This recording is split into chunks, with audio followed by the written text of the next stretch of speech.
Аял кишинин иштеши туурабы? Туура эмес. 100% туура эмес. Ооба, өзүнө туура келген, табиятынан туура келген мугалимдик, врачтык, башка иштеши мүмкүн.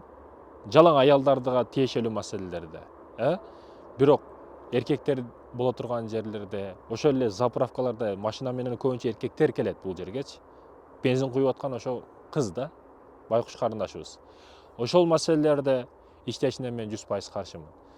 Эгерде бизнес кылышына десеңиз, бизнес кылышына дагы. Себеби эгерде эринен көбүрөөк акча тапса, ал эринен тоготпой калат, мындайча айтканда. Эрин тоготпой, сен кимсиң деп калат. Аял кишиде нафс, алтынга болгон каалоо өтө күчтүү болот. Текебирлик дагы ошого жараша болот да. Күйөөсүн дагы адам ордуна көрбөй калат.